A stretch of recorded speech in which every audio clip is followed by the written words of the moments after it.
Go. And it's recording there and it's recording here. Perfect. All right. So I'm just gonna start. I'm gonna intro and then we're gonna jump right in. All right. So all right. Money. 3, 2, 1. There we go. Hey everybody, welcome back. This is Sunnyside here. I have a really special guest, a good friend of mine, Javi here, also known as Mr. Cruz, minus the Z. Put the 2 right. Am I saying that right? That was terrible. No. Oh man, whatever. Hey, it's The all two is good. a Z. It's close enough. It's The close 2 is enough, the bro. I'm Z. just messing with But we're gonna talk about Mortal Kombat. We both got done seeing the new Mortal Kombat movies that just literally came out on the 23rd, and we have a lot to say about it. We were just chit chatting, and we have a lot to say about it. We're gonna do a spoiler-free section, which is gonna be this one right here, or you can skip all the way down to the spoilers. I'll leave a link in the description there, so you could skip it if you want. But let's just jump right into it, Mr. Cruz.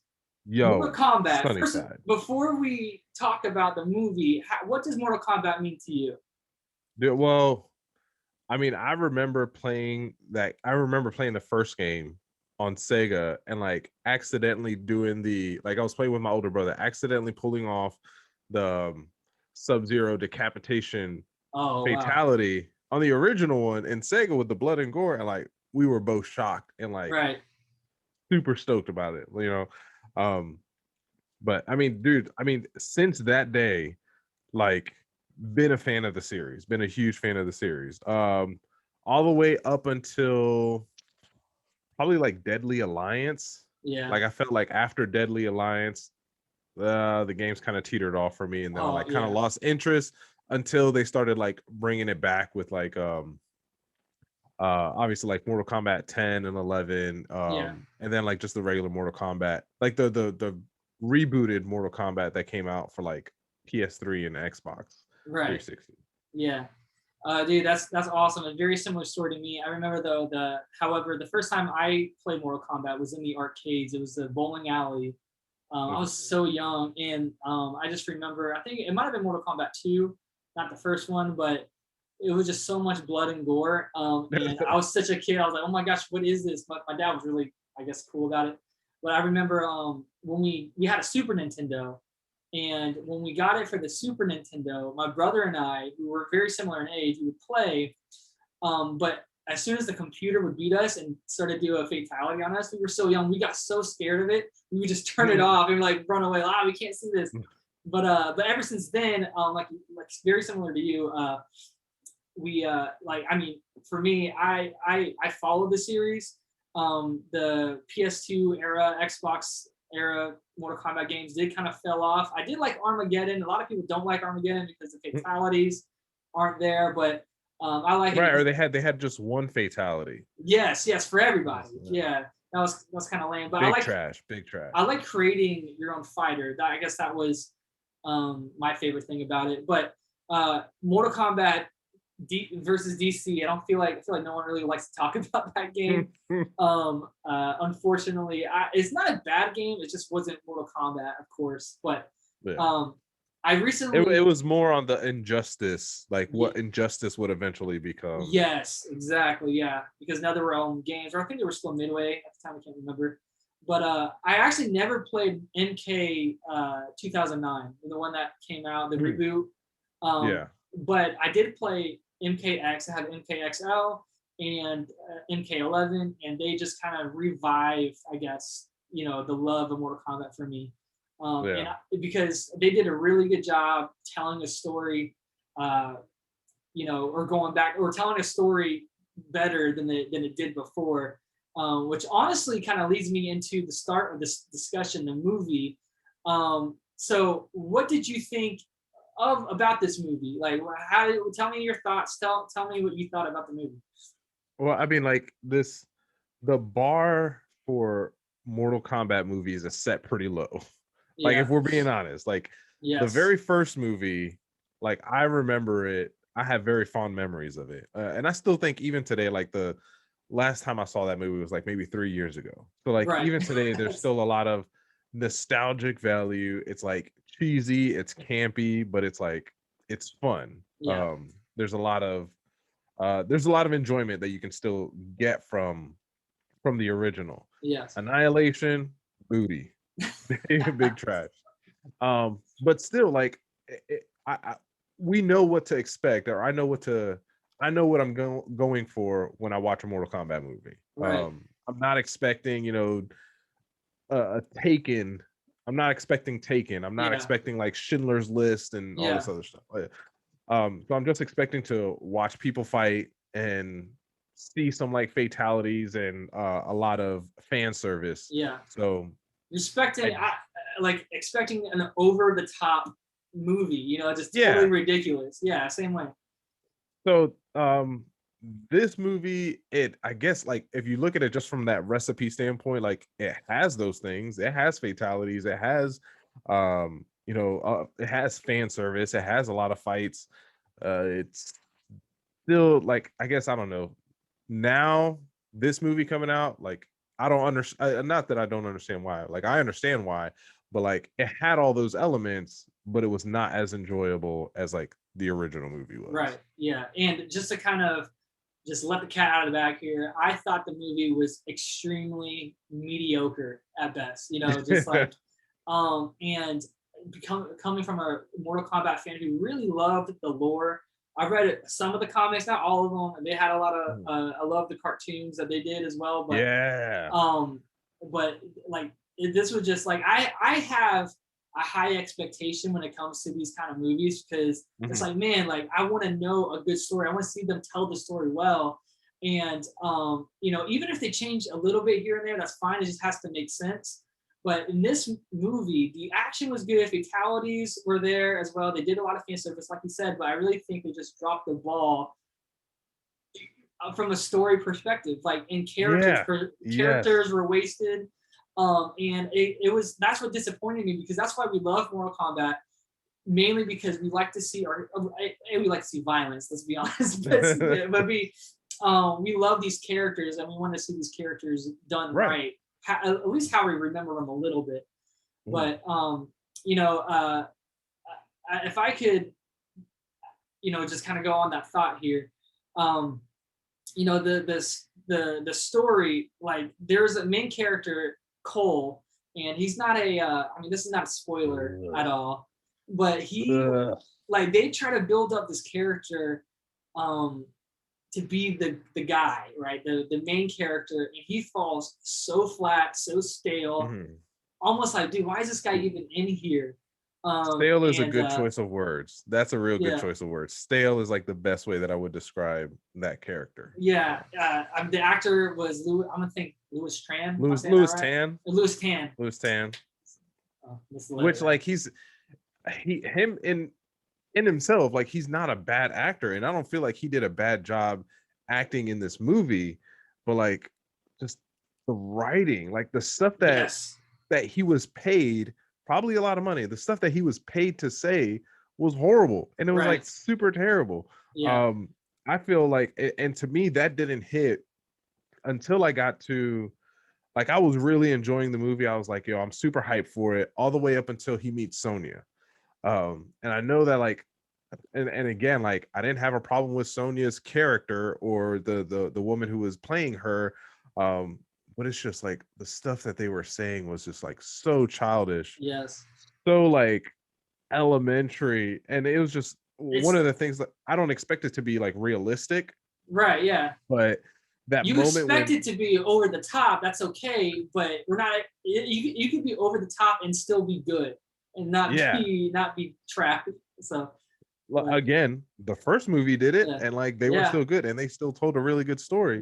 But it's just like, there's that one part, like, when she first meets Cole, and then she just like starts telling her, like, pretty much just operating as a plot device, and just like spewing out exposition, like, hey, I'm gonna tell you this stuff because the audience needs to know this stuff.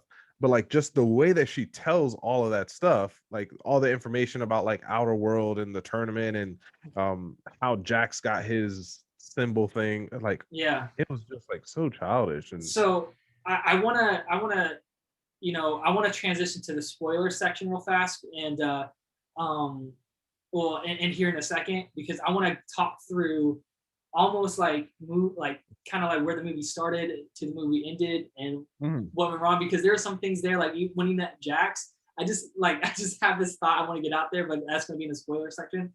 So before we go there, just a quick rating. This is all new to us, new to me. So I have a Sunny scale, I like to call it, and it's a rating based off of 0 to 100 percentage. It's going to be percentile. And if I were to rate this, I would, and just to let you know as well, 50% is like extremely average, like the most average movie you could watch, and 100% being the most legendary movie ever created. 0 being it's poo-poo and doesn't deserve to be on the big screen at all. So I would rate this movie around, I'm gonna give it 55%. It's a 55% rating. And in the spoiler section, I mean, we'll go into depth on why, but basically here, the writing, the story was not good. They had a lot of fanfare. The CGI was good. A lot of the characters looked good. But there's a lot more like holding it back. So if you were to rate this, Javi, on your scale or my scale, however you want to rate it, what would you rate it? I mean, I'd probably be around the same thing, like a 50% if I'm talking percents, just because like the writing really fell flat, and like the story just kind of really falls apart. But then again, like I'm not coming to a Mortal Kombat movie for the story. But if I'm here, you may as well give me a good story. But like when they really miss the ball by that much, it definitely really impacts. Like I don't think Cole was necessary. I don't think he functioned as like a plot device to kind of help, move the story and move the narrative along. And even though even though if you're a fan of the series and you're watching this movie, there are things in there that they point out, like little Easter eggs and hints towards probably future movies that they do drop. It's not enough to get me excited about the movie that I was currently watching. Right. Yeah, man. It's funny you bring up that point, and just real fast, I think you're just right. It's like it doesn't have to be that good of a story, but at least don't make it a bad story. It doesn't have to be Lord of the Rings or Star Wars, that in depth, those many twists. It doesn't have to be like that, but at least be consistent and be good. But we're going to talk about that in the spoilers. So right now, spoiler alerts. Okay, spoiler.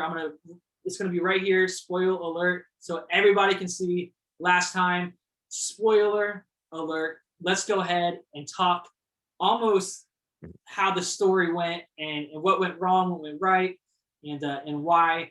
I'm going to start off. Yes, I'm going to start off and say Cole was literally just made me want to rip out my hair watching the movie. I knew it was bad the moment he met Jax, right?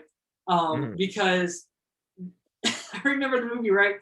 They're getting ice cream. They're getting food, and Jax is just like kind of watching them. He met him earlier when he was at his MMA match. But he was watching him, and I forgot exactly how the conversation went, but Jax was trying to tell him about the symbol that he had and the dragon symbol. If you don't know, the dragon symbol was the symbol that, he was the chosen fighter of that realm to fight for, which is a change of the story too. I wasn't too disappointed about that. It was kind of weird. I wish Raiden would just tell people, hey, you're chosen, instead of just having that, but whatever. But it was funny because Sub-Zero came and he's trying to take out the Earth Realm chosen ones. And Cole was just kind of like, nah, dude, I don't know who you are, Jax, whatever. But when Sub-Zero came to confront Cole or Jax, whatever, he immediately went to Jax and like started trusting him. Like that trust was like forced. Like, you know what I mean? That's the exact same reason why that's the kind of the point where I started hating the dialogue. Because like when Cole meets Sonya just like instinctually trusts him and then starts spewing all this like confidential information that she's been, doing covert operations in order to like find out, and then she just kind of tells this dude everything. Yeah, Like, right. Yeah. It's funny because like when and obviously, Jack, like her, yeah, and he says like, yeah, Jack sent me. Like, well, where is he? yeah, That's exactly. Yeah, it's so funny because he was when he was in the car and he was like, "Go to Sonya, right? I'm gonna take care of Sub-Zero." And not only that, it was actually a pretty cool fight, Sub-Zero and Jax, it where he was. rips The off his fights were arm. really good. Yeah, but it was kind of like, "Go here, do this, and you'll be fine," right? And Cole's like, "You got it, I got it, I trust you in everything you say." I'm like, "Dude, really that easy, right?" Like literally like No way. 5-10 No way. minutes. Yeah, 5-10 minutes before that, he was just like questioning everything. So it's like, what the heck? So writing in general was kind of off, I think, because there was one part right where and this is like kind of jumping way forward, but where all the fighters, the Earthrealm fighters, were getting whooped, right? They were losing, and Raiden zaps them all into this void, and they were all kind of like giving up or whatever like that. But Cole was kind of like, "No, man, we can do it. We got to fight together." And it was like so bad. I was like, "Oh man," it made me like literally. I was with my wife watching it, and I was just laughing. She's like, "Why are you laughing?" I'm like, "This is the cringiest thing ever right now." And it just goes. That's just kind of like sums up like how like corny some of the writing was. Do you have any other moment like, that?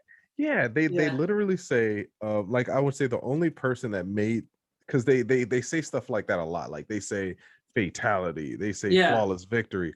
The only person, the only character that made it, did something cheesy like that, but like made it cool and appealing, was Kano. yeah, When he rips out Reptile's heart, he's like, yeah, Kano wins. But like his character, like, that's his style. yeah, Like the whole movie, he's just like roasting people, yeah, and he's like the comedic relief of that movie. But like he's such a likable character, even though he's like this vile, evil, backstabbing dude. Um, I When he said it, I was like, yo, that's really cool. But then like when Kung Lao says it, like later on after killing Nutara, like I was like, ugh, yeah, who really is gonna like slice somebody in half and then sit there and say like flawless victory? Like, no, yeah, that's just yeah. not realistic, but like that's just Right. cheesy. And Yeah. I didn't mind that too much because I knew it was cheesy, but I do see where you're coming from. Um, mm, what do you think about Reptile in general? Because Reptile is one of my favorite characters, and he just kind of like died. And let's talk about some of the characters too here in a minute. But that they wasted, that they killed off oh yeah, stupidly. Yeah. yeah, they killed off so many characters already from the start.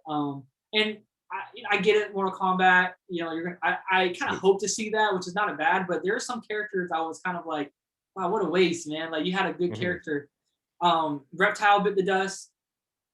Kano died, So, and I was that kind of was the like, worst. yeah, I was like, Oh, that was the Kano, dude, worst. like at least let him get away because he's like very. If you ever play the games, I really like Kano's character because he's always kind of like slick and he always gets out of the way. He's never like the strongest, and but he dies.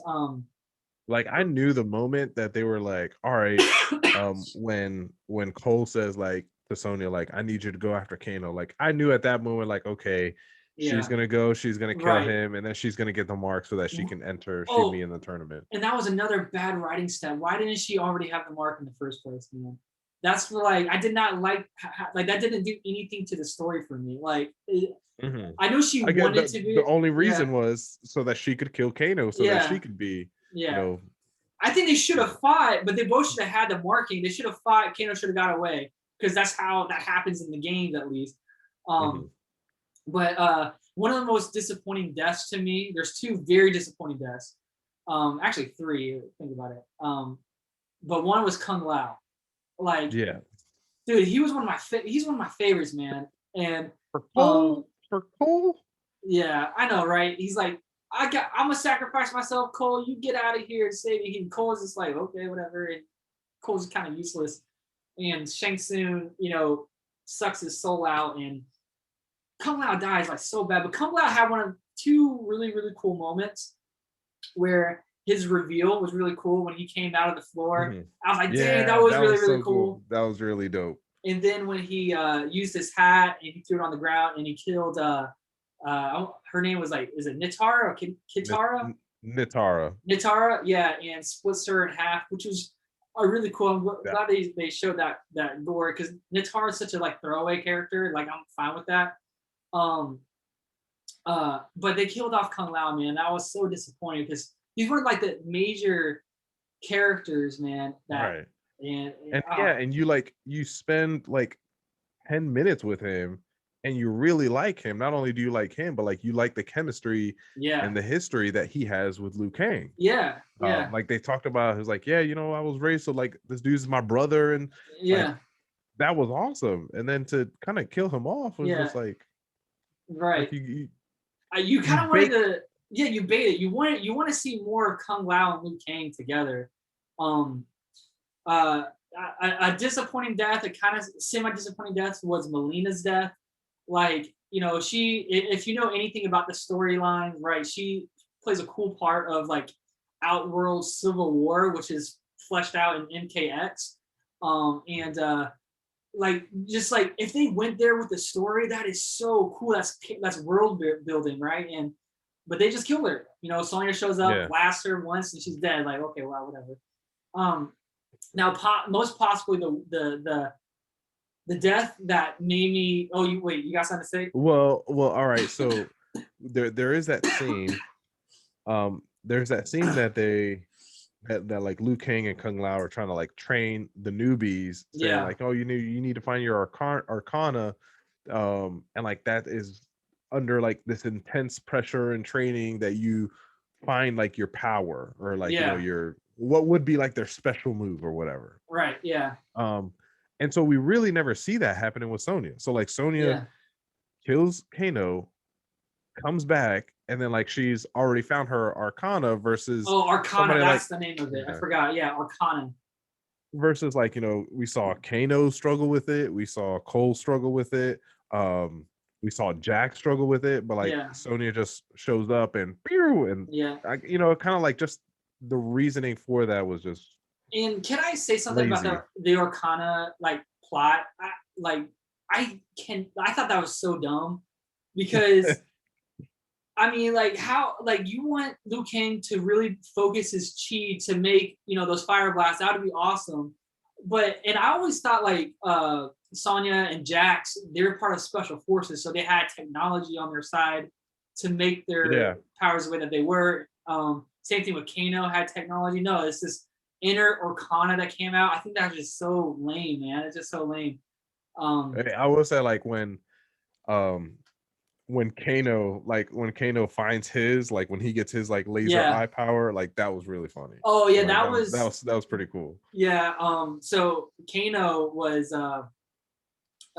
he started off kind of bad, but then was like with the good guys, and they were bantering at a dinner table one scene, and they were just all like making Kung Lao starts roasting him and calling him a failure.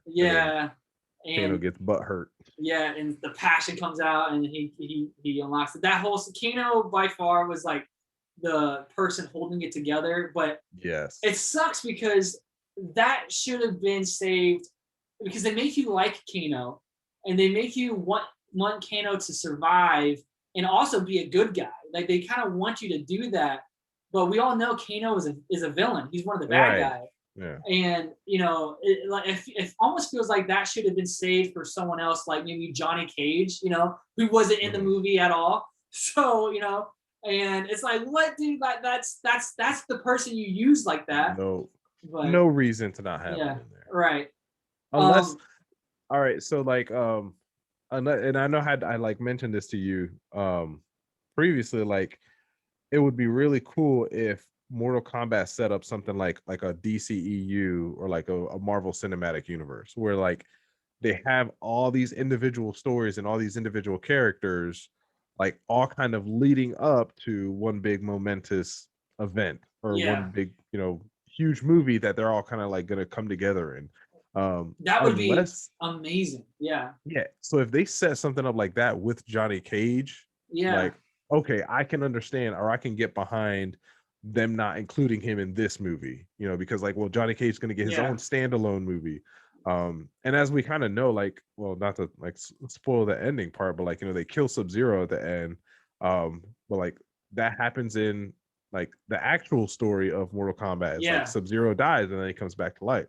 So if they're kind of setting stuff up like that, then that's, to me, that's cool. But it seems like there's going to be a second one, but I guess we'll wait. But kind of go off what you're saying. I just think like if WB, I don't know if they're going to reboot the Mortal Kombat. Literally just came out a day ago, but like you said, I think it would be so cool to do like a Shirai Ryu versus Lin Kuei movie, Sub-Zero versus Scorpion, like that history, and then maybe like a Special Forces movie, and then a Kung Lao, or a Special Forces probably be with Johnny Cage, and then maybe a Shaolin Monks movie with like Kung Lao and Liu Kang. And through those three movies, Raiden probably appears in all three at the end, kind of uniting all the heroes. And then within even those three movies, it fleshes out all the worlds, because you want to see more of Outworld. You want to know more. They barely mentioned Edenia, where Katana is from. And of course, there's Earth or Earth Realm. All these like places where I think that people love a good story, that it would probably provide that. A good way to set all those up for a fourth movie where, hey, this is the first Mortal Kombat or whatever, something like that, which is so strange to me that there was no tournament in this movie, like at all. Like every single game has a tournament, and this one has none of it. And every Mortal Kombat movie we've seen so far has a tournament.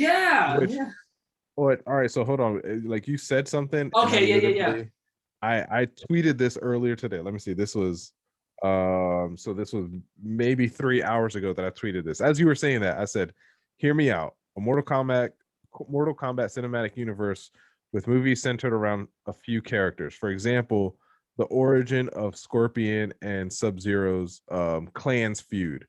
Kung Lao and Liu Kang buddy cop movie. Kano standalone movie that ends with his fight with Cabal. Jax and Sonya's tours overseas. Like you literally said exactly what I had said, like what I had tweeted earlier today. I think that'd be so cool, because I honestly and people, maybe I'm just too much of a Mortal Kombat lore fanatic or whatever like that. But and the story is not the most twisting, best story ever, but there's a lot of good lore in the universe that was just kind of like thrown away in this movie. But I forgot to mention one of the characters that dies that was the most disappointing for me, and that's Goro. What a waste for Goro! And because such a major intimidating character, right? Yeah, an intimidating character. He's literally the sub boss of the first game. Where I remember playing the first game, I was like, oh, there's a guy named Goro. Like that freaked me out, and I was like, I don't want to play this guy, right? Or if I don't want to fight this guy, but they make him such a wimp, like Goro, a wimp. Yeah. First of all, they transported him, right? Shang Tsung teleported him to Earthrealm to take out Cole. The weakest character. Easy fight. Easy fight. Yeah, Goro could have ripped him up in in a second. But spoiler alert, Cole wins. He doesn't just win; he kills Goro. He gets his Arcana in the process of killing Cole. In process of killing. But to me, I'll give props because the CGI on Goro was awesome. Yeah, he do look good. He a part of it kind of resembled Ninja Turtles for me a little bit. Yes, I was gonna say the Hulk. I'm a huge Marvel fan, so the whole but it was still it looked really good, and that fight was kind of cool up until the point where Cole's wife Cole's wife stabs with the axe Goro. Comes in hits him with the axe, and then he knocks her away, so then he's going after her, and then Cole sees that his family in danger, and then that's kind of what gives him the Arcana. But you go ahead and tell them how stupid his special power is. Well, okay, I will say that. Before I do that same scene, I laughed and I cringed so hard at this scene, because it's towards the end, right, where Cole's about to get his Arcana, right, his power, fighting Goro, and his family, his wife, just hits Goro with an axe because she saw Cole losing, and she wanted to like help, I guess. So, and then immediately, right, it's the most cheesiest line. I don't know if you missed this or not, but I looked at it. It's embedded in my brain. This is how dumb it is. She looks at her daughter and says, "Quick, run to the car!" Just like that. Quick, run to the car, right? And it's just like, now they're sprinting to the car while Goro is chasing them. Like, you should have been in the car, already out of there, or B, like not even close to there. Like, why is the car the first place to run to where it's just right there? It's really right in the middle of it. It was just so like out of place and just kind of like bad writing, man. It was just bad writing. So when Cole gets his Orkana, right, how lame this is. I honestly thought before the movie is, when they showed Cole, I thought Cole was going to be the reincarnate of Scorpion. That's what I thought it was. I thought too, yeah. Because it was his bloodline. So I thought, hey, Scorpion's going to kind of come out through him, which I probably would have been okay with that if they try to went that route. But no, Cole is a character. He is a descendant of Scorpion. Like, but his Orkana is so lame. He has this like wicker, golden armor and with tonfas or something. Whatever, yeah. Yeah. And it's not even cool. It's not even cool at all. Like, you're just kind of like, it makes you wish that this guy never becomes a character in the video game. That's how bad this character is. But you know that's what he's gonna be DLC. Oh gosh. He's gonna be DLC. It's gonna be so hilarious. Don't do that. Oh. So he like his body, not his body, but like he gets like the suit on him, and then his suit is able to produce like one looks like a baton, like a police nightstick. Yeah. And then, well, not a nightstick, but yeah, you said tonfa. Yeah. And then the other one is like a tonfa, but it's also like got a blade. A blade, yeah. And like that's it. He just does like some, and then like they come out, and I don't know. It's just. It does seem like that his armor kind of like absorbed energy or something like that. Like, but that still doesn't. But it doesn't affect them or something. Yeah, but it's still not clear. Like, what exactly does it do? Is it like a Black Panther suit where if it gets hit and like the energy comes out, or like the kinetic energy comes out? I don't know exactly how it worked, but he gets his Orkana. You know, they try to do the uppercut on Goro, which I thought would have been cool fan service if he did the uppercut and Goro goes flying in the air. I wish they did that, but he does an uppercut on Goro and he just hits him in the chin. He makes Goro bleed, and then like a few seconds later, cuts off his hand. And then he stabs him in the eye. Yeah, like with the tonfa thing. Yeah, it was dumb. It lost me as soon as he cut him in the hand. I was like, stupid, but whatever. The whole suit looks stupid, and it is stupid. Yeah, like it doesn't, like there was one scene towards the end in the final fight, where like he like moves his arm and like the suit scrunches up. Like it's like a really small fraction of a second. Like, but I was like, oh my gosh, that's so cheap. Yeah. Just make it CGI like y'all made everyone else's like costumes and stuff like that. Right. Oh man, and you know, it was a throwaway character for me, Liu Kang. I honestly felt like they casted Liu Kang really well. I think his look was good. I think the actor did a pretty good job being Liu Kang. He should have been the main character of the movie. And Liu Kang did a bunch of cool stuff in the movie. Like, he shot the fireball. He did like the bicycle kick. Yes. I forget who he was fighting that he did that. I was like, he did that to who's the fast guy again? Cabal. Oh yeah, that's Cabal, right. Yeah, that's right. Yeah. And he did the dragon. He didn't turn into the dragon, but he kind of like did this fire dragon thing. Was pretty cool. And that was still really cool. Like obviously another instance where like they did something different. They detracted from the original source material and did their own thing, but like that worked. It was still really cool. Because obviously, like in was it in Annihilation that he does that? Where he literally turned into a dragon. Yes, and he turned into the dragon.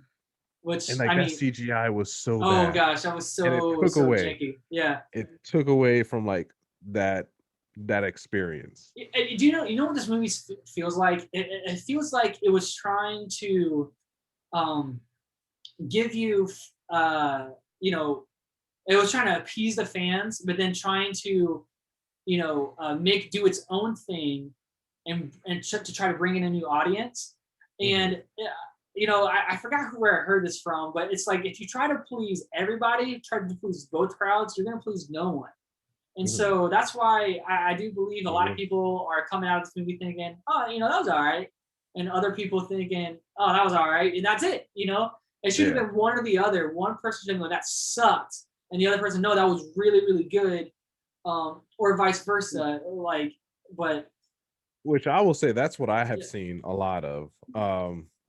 Like when the movie came out on Twitter, everybody was talking about it. And it was either like, yo, that movie was trash, or that movie like, hey, it wasn't that bad. Yeah. Or like it was good. I enjoyed it. Yeah. I had a lot of friends say that, yeah, it was a good movie. I like what they did with it. And I'm just like, what are you watching? You saw a different movie. Yeah, like especially friends who actually love Mortal Kombat as well. I'm like, what are you even talking about, dude? And it's like, but I am a little, to be honest, I am a little critical for my movies. I was really harsh on the DC movies when they came out. Zack Snyder cut. I don't know if you saw it, but I did. Yeah, I thought it was better. I still did. It. Yeah, I thought it was better. I still don't think it was anywhere near Marvel was doing, but I really did like that. But but I am really critical on movies. I guess that's just what I am. I just want to feel like immersed in the story, and if you don't do it right, I won't feel immersed, and it just takes me out of it because it's so bad writing and all that. But what else do we need to talk about? The final battle between. Okay, but before we talk about that, I don't think we could talk about the final battle before we talk about the very first battle of the movie. Where I honestly thought that both the final battle and the first battle were the best parts of the movie. Yeah. Agreed. That opening scene it's just incredible. Fight between Bihan and Hanzo. Hanzo before they're obviously their ninja, I guess what's the name for it? Well, like Bihan is already Sub-Zero at that point. Yeah. Because like I'll say he's already Sub-Zero. Like he has his power. He has his power, yeah. Right. But Hanzo didn't. Yeah. Right. Yeah. So like that's, and I mean I know that's part of the Mortal Kombat lore in the narrative. Yeah. So speaking about the lore here, and they didn't necessarily say that didn't happen. But when Hanzo dies, this is what I didn't like. Like the source material for Mortal Kombat, it's so clear, it's easy, and it works, and it's good. Because when Hanzo, it's been that, and it's worked for years. Right, yeah. So when Hanzo dies, he's supposed to be greeted in the Nether Realm by Quan Chi, who Hanzo's like, I want revenge on Sub-Zero, and he basically Quan Chi, says, okay, well, if you become kind of like my slave, I will make you basically this demon guy, so go seek your revenge. And that's where he becomes Scorpion, right? And Quan Chi's the one playing he's like the puppet master, because he was the one that tricked Bihan in the first place, The killing, yeah. Yeah, so he's tricking both of them. And then Bihan becomes Noob Saibot later on when Scorpion comes back to kill Sub-Zero. And that's all orchestrated by Quan Chi, which they don't say anything about. And Quan Chi is one of the coolest characters in this and in the entire Mortal Kombat universe, and he's a waste. So I mean, and remind me, like I know they like alluded to or they mentioned a lot of other characters that they never show. Like they had the mural that showed Baraka. Yes. Or Kartanen, or I can't say their breed, right? If I'm not mistaken, they talked about Shao Kahn. Like I feel like I remember there was a huge statue with Shao Kahn too, which looked really cool. Looked straight from like MK11. They didn't mention Katana. Who else did they mention? There was a statue of. There's two statues that they saw. There was a statue of Kotal Khan. I don't know if you saw that. It was very brief. And there was a statue of, I think it was Fusion. Am I saying it right? Fusion. The weather elder god. It was him and Raiden in a statue like right next to each other or something like that. I can't remember. I think that was him. But and there was, I feel like there was somebody else that like I was like, oh, that's Sindel, like, or they're alluding to Sindel at one point, but I can't. I kind of can't quite remember because that's at a certain point in the movie I was just like, I just want this to be over. Right. Yeah. So I want to talk about the ending scene because I do want to wrap up this video. It's getting pretty long here, but I first want to say one more thing about the special forces. I was kind of disappointed that their headquarters was just like in a trailer, you know, like I'm like, dude, they're special forces. Have you played the games? Like they're like the very secretive special ops. You know, hold on a second. All right, okay, yeah, they're like very. My camera was like about to die, so so they have all this technology here, but they're just in this trailer that was just seemed run down. Like, oh, like it doesn't make any sense to me. Like it doesn't. I don't know, man. I just didn't like that. But like, do you agree or disagree or whatever? I know that's such a minor part, but yeah, and I think like to give the writers the benefit of the doubt, like what little benefit of the doubt there is to give them. I think that was kind of gearing up to like they had to have that so that Sonya could have the conversation with Kano later about like, well, I'll give you 2 million, and for him just to make that one joke like, you don't have 2 million, like you live in this you little live here, right, then what is this? I guess so. Like so like this place is a dump, like you don't have $2 million, right? So I'm guessing that that's kind of the reason why they had to have that there so that Kano could kind of make a callback to it. Well, not a callback because he's they're in the trailer when they talk about that. Right. It's just they just messed up a lot of these plots very wrong. Just take the source material. But the last scene with Scorpion and Sub-Zero fighting, I thought was really cool, honestly. One of the best ones. I know Cole was back there like trying to punch his way through his, the ice where Sub-Zero captured his family. So dumb. But the actual fight between Scorpion and Sub-Zero, I thought was done really well. They showed a lot of their special moves, like Sub-Zero's like ice clone, and one I think was taken from MKX and maybe MK11, where he does the ice wall and he like throws him in there. A lot of that was done really well, and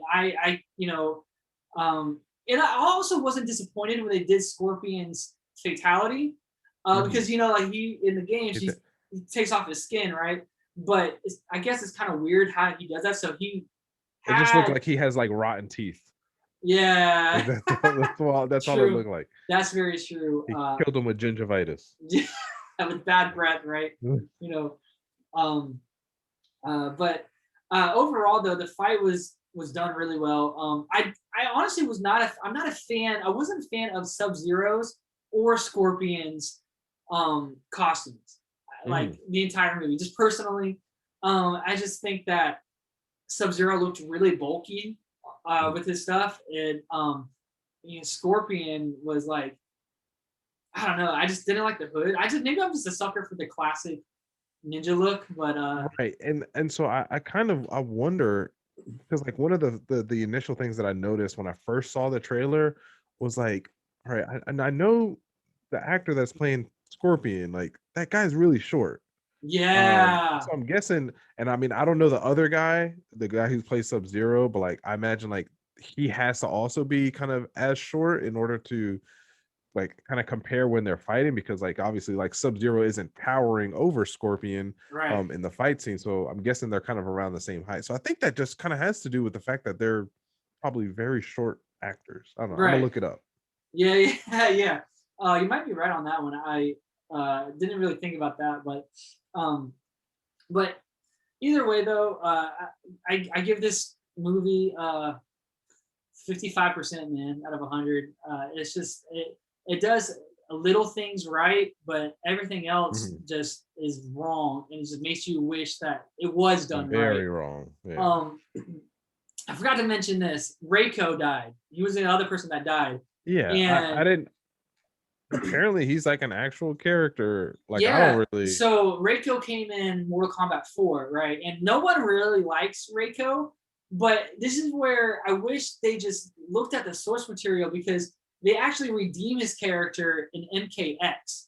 He's not a character at all, but what ends up happening is, before Kotal Khan takes over Shao Kahn's spot for leader of Outworld, Reiko was kind of like leading. He's kind of like a mini Shao Kahn. He was kind of like leading there, like leading in his way, and he was the one that started the civil war between Kotal Khan and Shao Kahn. Oh no, I'm sorry, Kotal Khan and I guess Reiko. You know, in that universe, and so that's something that's really cool. But then he died, which I gotta say, Jax he dies by Jax. Yeah, Jax's fatality. Cool. He does yeah, that was actually done well. I wish maybe Reiko didn't die, so we could flesh out a better story, maybe with someone else. Whatever, it was still, the fatality was done pretty well. But big time. But yeah, so yeah, do you want to say something real fast before we wrap it up? Looking at both of these guys. Okay, so first of all, the dude playing Scorpion, that dude is in his 60s. Dang, dude. He's moving like that. I know. But he's 5'7", and then Sub-Zero is 5'10". Yeah. So Scorpion's really short. Sub-Zero is just a little bit taller. Yeah. I mean, I'm not even 5'10". I'm like 5'8", 5'9", almost. But let me see what Louis Tan is. 6'2". Goodness. Yeah, he's like, a lot taller. He's about my height, so like he's towering over these guys. Right. You're right. Well, there's Mortal Kombat for you, 2021. It's okay. I mean, see it, I guess. But my expectations were higher, and it just under-delivered.